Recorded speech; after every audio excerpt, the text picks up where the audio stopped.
promessa de Jesus. Firme, firme, firme nas promessas de Jesus, meu mestre. Firme, firme, sim, firme nas promessas de Jesus. Firme nas promessas em que variar, viva a tempestade, vem nos treinar. Deus é com vento e de batalha. Firme nas promessas de Jesus. Firme,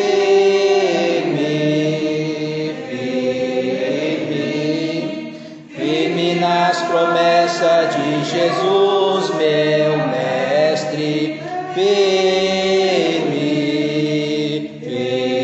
firme, sim, firme nas promessas de Jesus.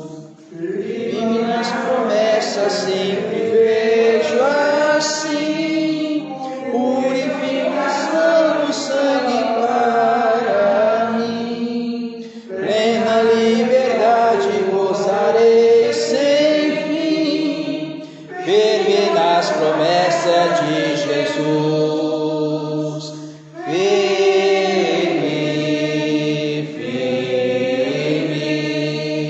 firme nas promessas de Jesus, meu mestre. Firme, firme, sim, firme nas promessas de Jesus.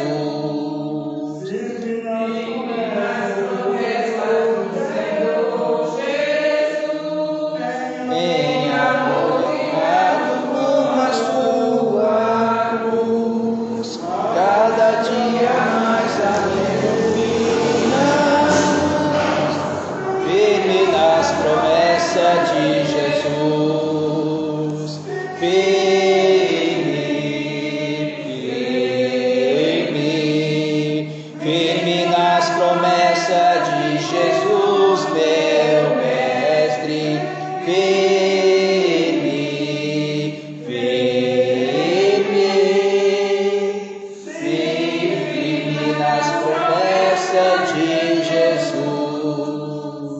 Graças a Deus. Bom, vamos cantar mais essa estrofe bem alto para o Senhor Jesus, né? Que nós temos que ficar firmes com as suas promessas. Amém? Vamos lá.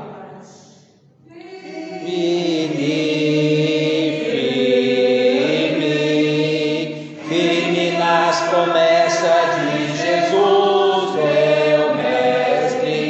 Firme, firme, sim, firme nas promessas de Jesus.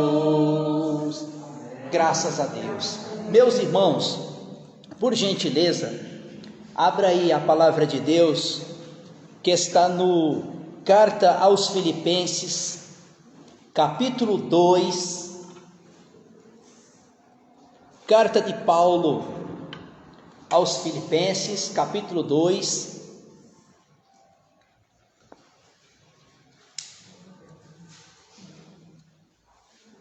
vou ler até o versículo 18.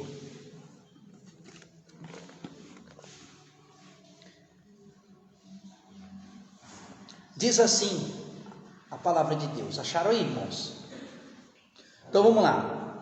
Portanto, se algum conforto em Cristo, se alguma consolação de amor e alguma comunhão no Espírito, e se alguma profunda afeição e compaixão, completei a minha alegria, para que tenhais o mesmo modo de pensar, tendo o mesmo amor, o mesmo ânimo, pensando na mesma coisa. Nada façais por contenda ou por vanglória, mas por humilde. Cada um considera-se os outros superiores a si mesmo. Não tende cada um somente o que é seu, mas também o que é dos outros. Olha o versículo 5, irmãos, que coisa maravilhosa. De sorte que haja entre vós o mesmo sentimento que houve em Cristo Jesus, que sendo em forma de Deus, não considerou ser igual a Deus, era algo que deveria se apagar, mas a si mesmo desvaziou-se, tomando forma de servo, fazendo semelhante aos homens. Achando forma de homem, humilhou-se a si mesmo, sendo obediente até a morte e morte de cruz, pelo que Deus exaltou soberanamente e deu o nome que está sobre todo o nome, pelo qual o nome de Jesus todo joelho se dobre, dos que estão no céu e na terra e debaixo da terra, toda língua confesse Cristo Jesus o Senhor, para a glória do Deus Pai. De sorte, meus amados, assim como sempre obedecestes na minha presença, e muito mais agora na minha ausência, assim também efetuai a vossa salvação com temor e com tremor. Pois Deus é que opera em vós, tanto no querer como efetuar, segundo a sua boa vontade. Verso 15. Que sejais irrepreensíveis e sinceros, filhos de Deus, indesculpáveis por meio da geração corrompida e perversa, o qual completais os astros do mundo, retendo a palavra da vida, para que do dia de Cristo vos possa gloriar-se, para ter corrido em trabalho em vão. Verso 17. Ainda que seja oferecido por libação sobre o sacrifício e serviço da vossa fé, estou alegre, me regozijando com todos vós, e também regozijais e alegrai comigo com isso mesmo. Amém, meus irmãos? Querido Deus maravilhoso, Pai amado, nesse momento, Senhor, farei uso da Tua santa palavra, que o Senhor possa nesta noite, possa ser glorificado, exaltado, Senhor, porque essa palavra, ela não é minha, a palavra é do Senhor, para que o nome do Senhor Jesus possa ser bendito, em nome de Jesus. Meus irmãos, nós estamos aqui diante desta carta aos Filipenses. Essa carta aqui, domingos atrás, eu preguei, do capítulo 1 até o verso 27, do capítulo 1 até o verso do 1 ao 27, e agora aqui nós estamos no capítulo 2. Essa carta aqui, ela foi direcionada, escrita para os irmãos que estavam na cidade de Filipos. E Paulo, ele estava preso em Roma. E o que nos mostra esta carta aqui, ela é a carta do amor. Ela é a carta do amor, E os irmãos de Filipos, eles tinham um amor, tanto como os irmãos entre si e também pela vida do apóstolo Paulo. Porque foi o apóstolo Paulo que foi usado por Deus, foi usado pelo Espírito Santo para evangelizar esses irmãos a uma cidade da Ásia, uma cidade na Europa, pelos irmãos de Filipos. E aqui Paulo, ele vai tratar aqui, falar sobre o amor fraternal. O amor fraternal. Irmãos, existe no grego 3 interpretações de amor. A primeira é o amor eros, o amor filia e o amor ágape. amor eros, amor filia e o amor ágape, né? Então, o que é o amor eros? O amor eros, no grego, traduzido para o grego, do grego para o português, o amor eros é o amor de paixão, né? O amor de paixão. Os irmãos sabem o que é um amor de paixão. É um amor repentino, um amor passageiro, né? Como o mundo aí faz, né? Agora, já o amor filia é o amor de sentimento, um pelos outros. É um amor aqui, que é um amor que nós temos aqui, irmãos em Cristo Jesus. Assim como o amor é de um pai para o filho, de um filho para uma mãe, né? Assim é o amor fraternal, meus irmãos.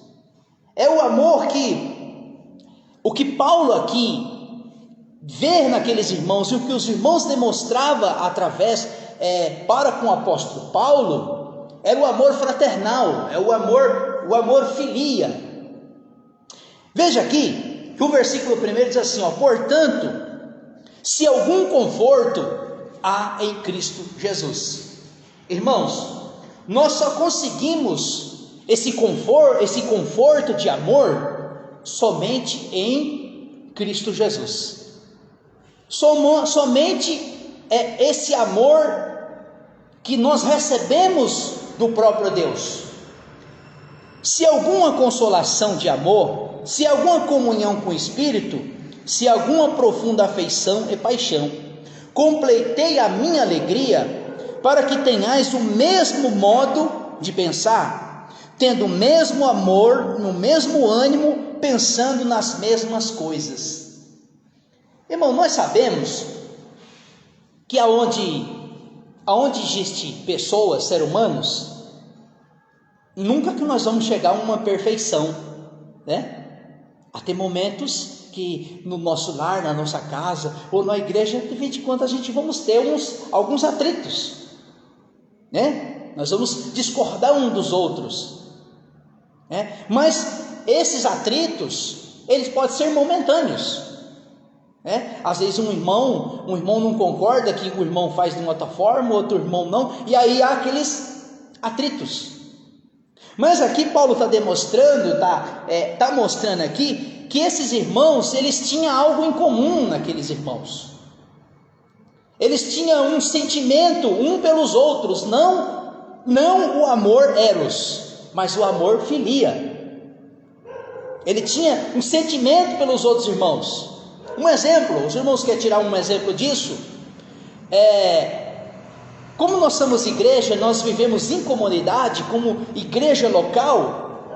Quando um irmão, uma irmã está passando por uma dificuldade, o que nós fazemos? Nós nos sentimos a luta pelos irmãos que os outros irmãos estão passando, que o irmão está passando. O que a gente fazemos?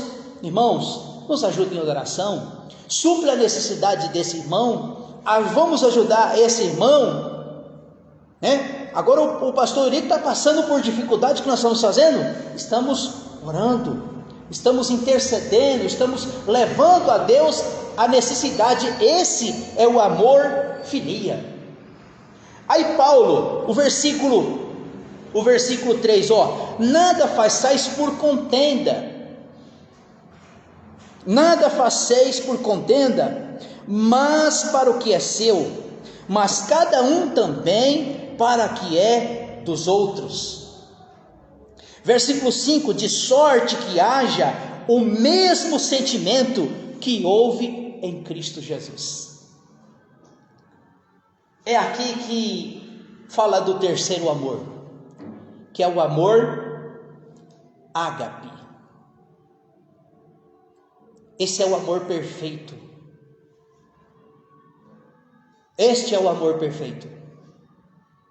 Quem dos irmãos aqui, ou a mim mesmo, teria coragem de dar um filho seu em favor de um pecador? Quem que teria coragem de descer do trono de descer aonde Cristo estava, se encarnar, entrar no ventre de uma mulher e passar o que Cristo passou. Qual é o pai que daria o seu filho? Claro que Deus não vai receber sacrifício humano, mas esse foi o amor de Cristo Jesus ao nosso favor. É o amor ágape, o amor perfeito de Deus. E veja aqui, o amor ágape, somente Deus possui esse amor. Qual que é o versículo mais conhecido que qualquer crente conhece? João 3,16. Porque Deus amou o mundo de tal maneira que deu o seu único Filho unigênito ao nosso favor. Eu fico pensando, quando o homem pecou lá no Éden, quando Deus ordenou para o homem: olha, vocês podem comer de todos os frutos, pode tocar em todas as árvores, mas esta árvore do conhecimento do bem e do mal, não comeis e não toqueis. Isso foi uma ordem de Deus, e o homem fez o quê? Comeu daquele fruto, tocou naquela árvore. Deus não poderia naquele momento já aplicar a sua justiça no homem? O que ele fez? Ele vestiu Adão e Eva com peles, que naquele momento Deus já estava mostrando o seu amor para com o homem. Aí nesse momento, João 3,16, que Deus amou o mundo de tal forma, de tal maneira, que deu o seu único Filho unigênito, para que todo nele crê não pereça, mas tenha a vida eterna. Aí, de sorte que haja o mesmo sentimento que houve em Cristo Jesus. Irmãos, aqui em João capítulo 21, eu acho muito interessante isso. Quando Jesus, depois da sua morte, depois da sua ressurreição, Jesus por 3 vezes, ele aparece ressurreto da ressurreição entre os discípulos, espaço de 40 dias depois da sua ressurreição. João capítulo 21, do verso 15, a partir do verso 15, Jesus ele vai ter um diálogo com Pedro. Vai ter um diálogo com Pedro. Aí o versículo 15 assim, depois de terem comido, Jesus perguntou a Simão Pedro, filho de João: ama mais do que estes? Jesus faz uma pergunta para Pedro: Pedro, você me ama? Você me ama mais do que todos esses discípulos? Você me ama mais do que todos esses irmãos? E aí responde Pedro, e respondeu: sim, Senhor, tu sabes que eu te amo. E disse: apacenta os meus cordeirinhos. O que Jesus quis dizer, Pedro? Você me ama mais do que esses irmãos? Não que o Senhor Jesus falou assim, que não deixaria de amar a eles. Quando Jesus interroga aquele jovem rico, qual era o amor que ele tinha no coração? Pelas coisas materiais. Jesus falou assim: olha, vende tudo que tem e dê aos pobres e me siga-me. Aí Jesus, naquele momento, ele disse: não, Senhor. O que Jesus disse? O que a palavra de Deus nos diz? Aonde tiver o seu tesouro, ali está o seu coração. E agora aqui Jesus no versículo 16, e tomou a perguntar a Simão, filho de Jonas: me amas? E respondeu: sim, Senhor, tu sabes que eu te amo. E disse Jesus: apacenta as minhas ovelhas. Pedro, se você me ama. E pela segunda vez, Jesus questiona Pedro: Pedro, tu me amas? Sim, Senhor, eu te amo. Então, faz a minha obra, faz a minha vontade, apacenta as minhas ovelhas. Terceira vez, Jesus pergunta para ele, e perguntou-lhe pela terceira vez: Simão, filho de João, me amas? Aí nesse momento aqui, meus irmãos, Pedro ficou irritado com a pergunta. Pela terceira vez Jesus pergunta. Aqui nós vejamos que Jesus estava tentando, claro que Jesus conhecia o coração de Pedro, assim como ele conhece o nosso coração. Ele queria provar até onde que Pedro aguentaria a pressão das coisas. Aí o versículo 17 perguntou a terceira vez: Simão, filho de Jonas, me amas? E Simão se entristeceu, por Jesus lhe perguntou pela terceira vez: me amas? E respondeu: sim, Senhor, tu sabes que eu te amo. Apacenta as minhas ovelhas. Verso 18: em verdade te digo, que quando eras moço, te vestia-se a mesmo, e andava onde quereis, mas quando foste velhos, estenderá as mãos e vestirás, e levará para onde quereis. Jesus disse isso significando que tipo de morte havia ele de glorificar a Deus. Então disse: me segue-me. Irmão, a Bíblia não fala de que forma Pedro morreu. Diz a história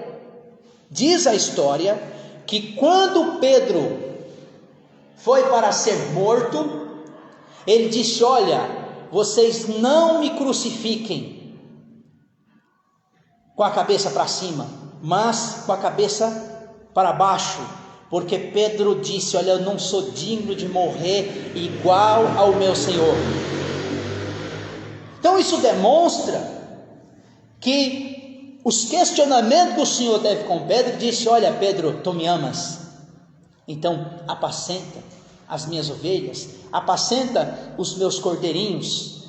Aí o versículo 20 diz assim: e Pedro voltou e viu, e seguiu os discípulos, e Jesus amava, e na ceia, reclinando sobre o peito, disse: Senhor, a quem hei de trair? E vendo Pedro, e perguntou Jesus: o que será? Verso 22, respondeu: se eu quero que ele permaneça, que venha, o que importa é seguir-me a tu. Irmãos,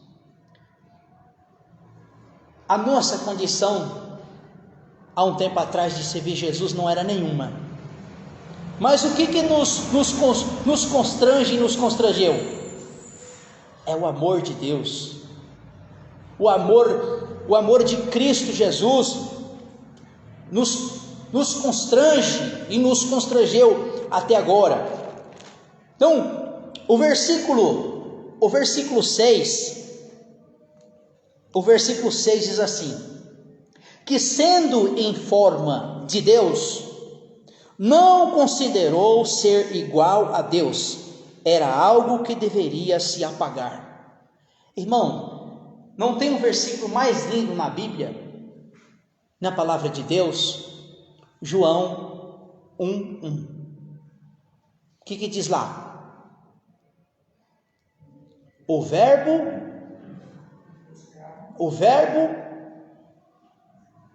era Deus. Vamos ler lá? João 1:1.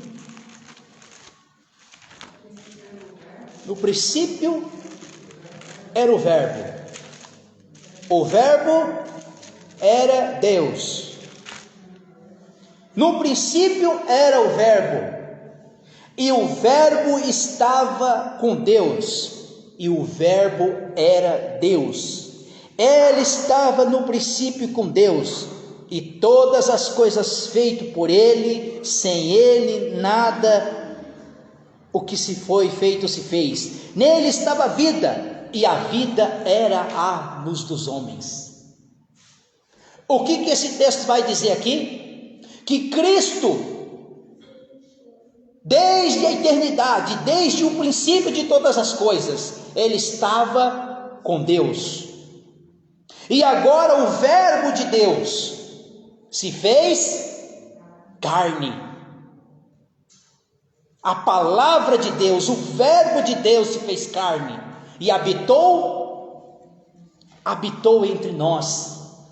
Até então que Jesus, antes da sua ascensão, ele disse, olha, quando ele foi para a cruz, antes de ir para a cruz, depois que ele foi para a cruz, que ele ressuscitou, ele disse, olha, não vos deixarei órfãos, mas eu vos deixarei o Consolador. Aí Jesus disse assim, olha, estarei convosco até a consumações dos séculos. E aí Paulo vai dizer assim, que sendo em forma de Deus, não considerou ser igual a Deus, era algo que deveria se apagar, mas a si mesmo esvaziou-se, tomando forma de servo, fazendo semelhante aos homens. Tinha necessidade disso, meus irmãos? Jesus se encarnar? Tinha, irmão João? Tinha, meus irmãos? Tinha necessidade disso? Mas o que isso que levou a Deus a fazer isso? O amor ágape, o amor perfeito de Deus. O Verbo se fez carne, o Verbo habitou entre nós. A Bíblia diz que ele se esvaziou de si mesmo, tomou-se forma de servo, tomou-se forma de homem, tomou-se semelhante aos homens. Só tinha uma coisa que Cristo não tinha, que era a forma do homem caído. Só tinha uma forma que Cristo não tinha, que era a forma do homem pecaminoso. Por isso que Paulo vai dizer que Cristo é o segundo Adão, porque o primeiro, Paulo vai dizer assim, que por um homem entrou o pecado no mundo, e por o outro, que Cristo nos livrou da ira, nos livrou do pecado, porque agora nós estamos justificados por meio de Jesus. Agora Cristo, ele é o segundo Adão, mas é o segundo Adão perfeito, porque o primeiro fracassou, só que agora o segundo, a figura, quer dizer, Cristo, ele veio na figura de Adão, mas do Adão perfeito. Verso 7: e achando na forma de homem, humilhou-se a si mesmo, sendo obediente à morte de cruz. Irmãos, quando nós olhamos para a vida de Jesus, quando nós olhamos para a vida de Cristo, Jesus tinha os mesmos desejos que o nosso, não da forma do pecado, as mesmas formas que a nossa. Teve sede, teve fome, ficou angustiado, ficou triste. Quando Jesus estava no Monte Getsemane, antes dele ir para a cruz do Calvário, ele pegou aqueles discípulos e disse para os discípulos: olha, ficai aqui enquanto eu vou orar. Jesus se afastou um pouco. Quando ele voltou, ele encontrou os discípulos dormindo. Não podereis pelo menos vigiar pelo menos 1 hora? Não podeis velar comigo pelo menos 1 hora? Aí Jesus se afasta de novo. Quando foi na 3ª vez que ele foi orar, qual é as palavras que Jesus disse? Ele disse: Pai, que eu não faça a minha vontade. Olha que coisa linda, irmãos.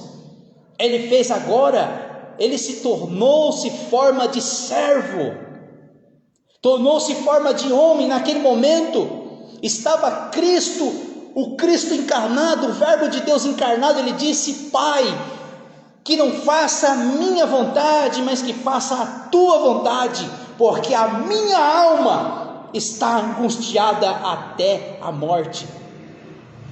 Veja aqui que mesmo Jesus sendo Deus, naquele momento ele estava tendo sentimentos, como o profeta Isaías disse, Isaías 53, o castigo da humanidade estava sobre os ombros de Jesus, estava sobre os ombros de Cristo. E aí ele vai dizer aqui: ele, achando-se forma de homem, humilhou-se a si mesmo, sendo obediente até a morte de cruz. Verso 9: pelo que Deus exaltou soberanamente e que deu o nome que está sobre todo o nome. O nome que está sobre todo o nome. Pelo que o nome de Jesus dobre todo o joelho, os que estão no céu e os que estão na terra. Irmão, eu quero ver naquele grande dia, quando Cristo estiver assentado naquele trono, aquelas pessoas que hoje não se curvam diante de Cristo, naquele grande dia ele vai ter que confessar Jesus Cristo, ele vai ter que dobrar o seu joelho e confessar que Jesus Cristo é o único Senhor dos senhores, Rei dos reis. E até o céu ele se encurva, porque Hebreus capítulo 1, que a Bíblia diz que até os anjos o adoram. Verso 11: e toda língua confessa que Jesus Cristo é o Senhor, para a glória do Deus Pai.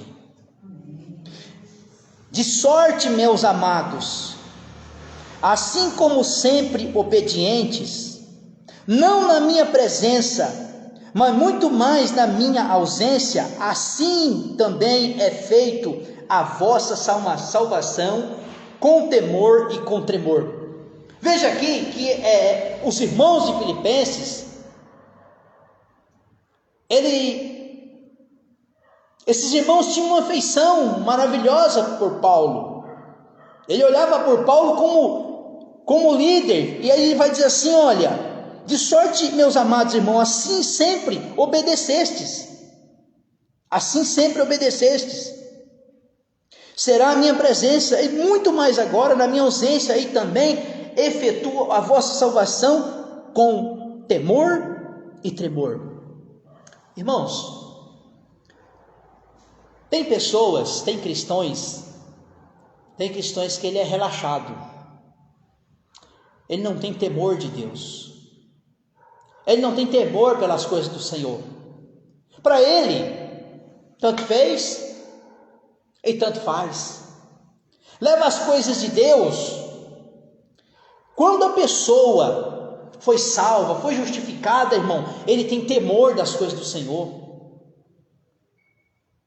Tem cristão que já perdeu aquele grande amor, o pecado para ele é a coisa mais natural do mundo.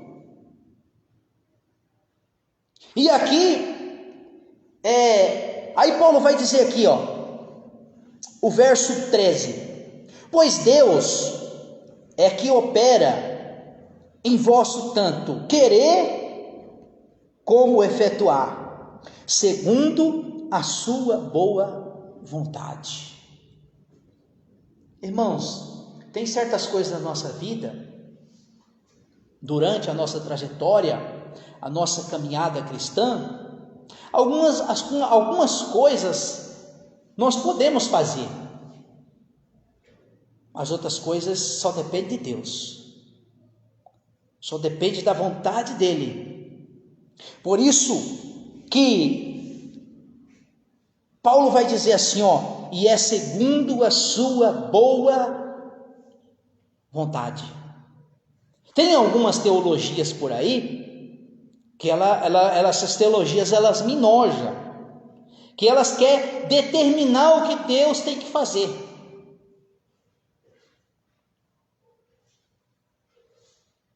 O Senhor tem que me curar, eu determino. O Senhor tem que me abençoar, eu determino. Quem é o homem para isso, irmãos? Quem é o homem para determinar alguma coisa, o que Deus tem que fazer? Qual que é a nossa oração? Senhor, faça a tua vontade. Qual foi a oração que o Senhor Jesus nos ensinou? Pai nosso que estás no céu, santificado seja o teu nome. Venha a nós ao teu reino. Seja feita a tua vontade. E às vezes, meus irmãos, a minha vontade não é a vontade de Deus. Talvez a minha oração não é a vontade de Deus. E aí o texto vai dizer aqui que Deus opera tanto no seu querer como no seu efetuar. Que coisa linda! Fazei todas as coisas sem murmurações e contendas, para que sejais irrepreensíveis e sinceros, filhos de Deus indesculpáveis, por meio de uma geração corrompida e perversa, o qual resplandeceis como astro no mundo. Interessante que quando ele usa assim, esse astro no mundo, muitos pensam que, se não souber uma boa interpretação, que nós somos aqui estrelinhas. Até apesar que no mundo, no meio evangélico e no meio gospel, os crentes querem ser estrelinhas. Você sabe qual que é a estrela que nós somos, irmãos? Foi que Jesus disse, olha, vós sois o sal da terra e a luz deste mundo. Jesus disse, olha, não pode se esconder uma luz entre os montes, e também não se coloca uma lâmpada debaixo da cama. Você não acende uma lâmpada e coloca ela debaixo da cama, você coloca onde? No lugar alto. E aí Jesus disse que o sal se não salgar, ele é insípido. E o que serve? Para ser pisado pelos homens. Então o cristão, ele dá sabor. Ele dá sabor. Tudo tem a sua medida. Quando você vai fazer uma comida, vai fazer uma receita, tudo tem quantidade específica. Quando você vai fazer o arroz lá, tem uma quantidade. Você não pode colocar muito sal. Se colocar muito sal, a comida fica horrível, salgada. Então assim é o cristão. Ele é cheio do Espírito Santo. Ele é o sal desse mundo. E também ele é a luz. Verso 16, retendo a palavra da vida, para que no dia de Cristo possa gloriar, e ter corrido e não ter trabalhado em vão. Irmão, quando Paulo fala aqui, esse dia de Cristo, sabe qual que é o dia? é o dia do Senhor. É o dia que todo verdadeiro cristão está esperando. Se ele não está esperando em vida, ele está esperando aonde? Na ressurreição. Paulo vai dizer que é a esperança. E quantos cristãos já perdeu essa esperança? Ih, rapaz, já ouço Jesus falar, já ouço Jesus que vai voltar, já vai fazer 50 anos, e até agora... Quantos anos, irmão João, você não ouve Jesus que Jesus vai voltar? Há muitos anos. Irmão Jael, quantos anos você não ouve que Jesus vai voltar? E os irmãos perderam a esperança? De forma alguma. Que esse dia ele vai chegar. Verso 17. E ainda que sejais oferecidos por libação ou por sacrifício a serviço da vossa fé, estou alegre, me regozijando com todos. Aqui Paulo, irmãos, porque ele disse aqui, estou me oferecendo como libação e sobre sacrifício e serviço de vossa fé. Não é que Paulo estava se sacrificando pelos irmãos de Filipos, não é isso. Paulo estava preso em Roma, e a qualquer hora ou qualquer momento, quem está preso naquela época, uma hora ou outra ele poderia, ou duas situações, ser absolvido, solto ou receber uma condenação. Verso 18: mas também regozijai, alegrai vós comigo por isso mesmo. Que alegria, irmãos. Paulo está fazendo um convite para os irmãos ainda lá preso. Olha, vocês devem ficar alegres, vocês devem regozijar por eu estar nessa situação. Que maravilha, irmãos, que maravilha.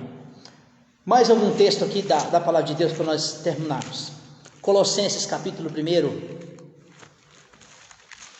É só voltar uma página.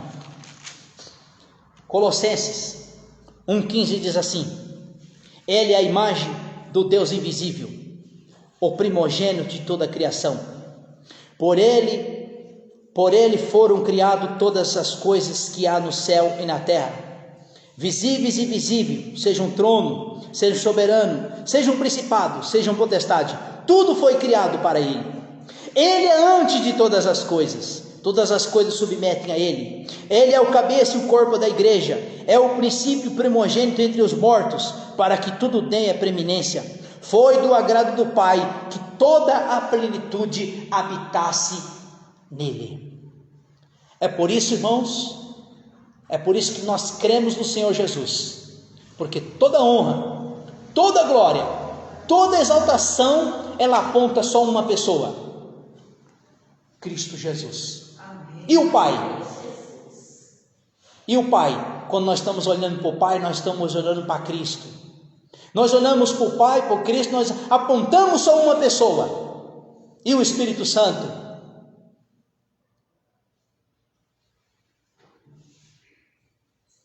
Jesus, ele faz uma pergunta para os discípulos: quem dizeis aí os homens que eu sou? Aí diz: é João Batista, é Jeremias. E vocês? Aí Pedro disse: tu és o Cristo, o Filho do Deus vivo. Amém. Tu és o Cristo, o Filho do Deus vivo. É o Verbo de Deus que se fez carne e habitou entre nós. Por isso que nós glorificamos ao Senhor Jesus, por isso que nós anunciamos este evangelho maravilhoso que é o de Cristo Jesus. Amém, meus irmãos? Amém. Encurve a sua cabeça, abaixe a sua fronte, agradeça o Senhor por essa palavra nesta noite. Vamos fazer uma oração silenciosa e está terminado o culto em nome de Jesus.